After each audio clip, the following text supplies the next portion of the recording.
Bloated stomach, constipation 1 minute, then loose bowels the next, farting like a machine gun? Sounds like you're suffering from irritable bowel syndrome. But what helps with IBS during pregnancy? Well, stay tuned and I'll share my 8 top tips to getting your gut health back to normal.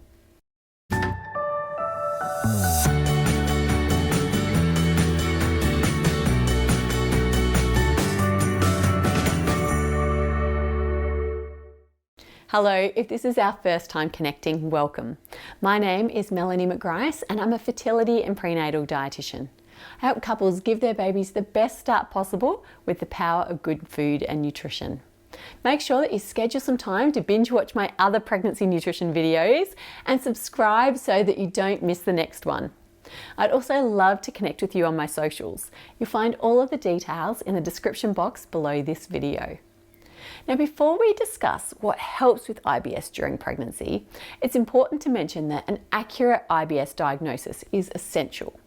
Symptoms of IBS, such as abdominal pain, cramping, alternating diarrhea and constipation, bloating or nausea, could also be caused by other conditions such as celiac disease or inflammatory bowel disease.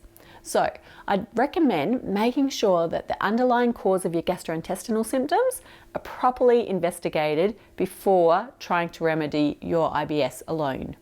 It's also important to differentiate between IBS and these same symptoms that are caused by hormonal changes as a result of your pregnancy.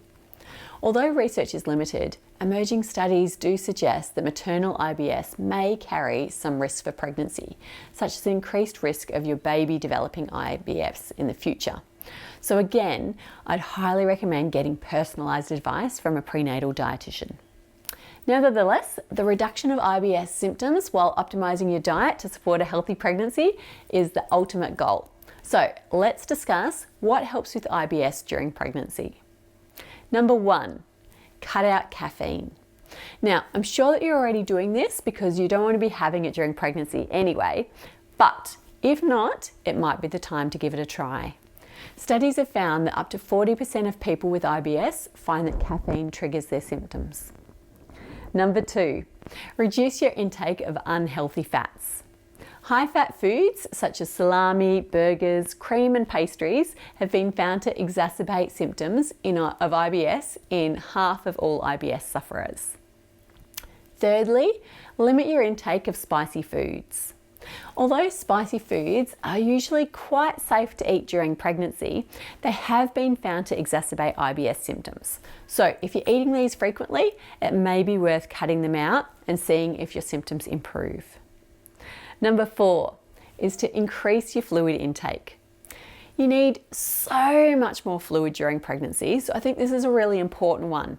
Being dehydrated can significantly worsen your symptoms, so make a conscious effort to increase your fluid intake by at least 3 glasses per day.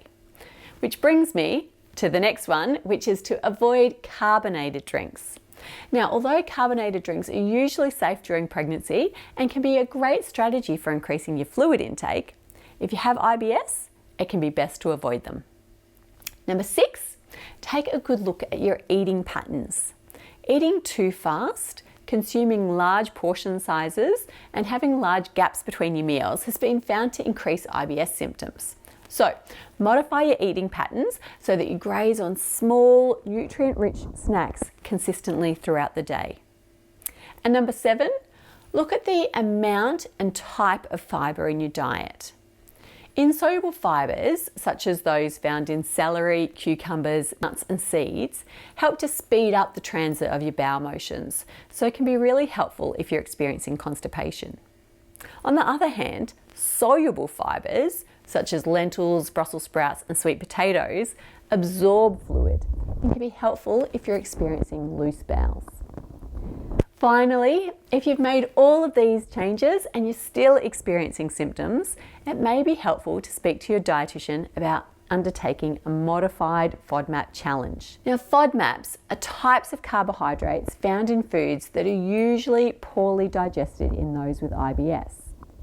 Individuals will usually follow a 2 to 6 week elimination diet to assess improvements in IBS symptoms. Then high FODMAP foods are gradually reintroduced to determine individual tolerance.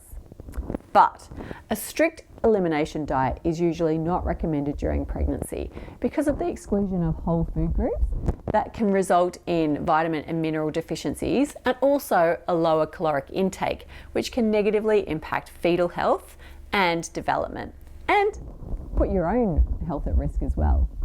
However, if all else fails, a modified FODMAP restriction can be conducted under the guidance of a prenatal dietitian.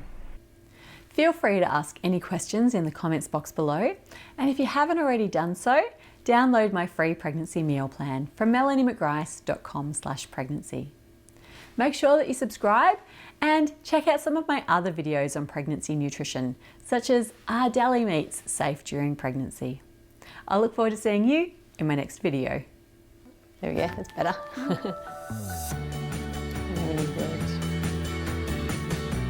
Are we recording? Yeah, oh sorry.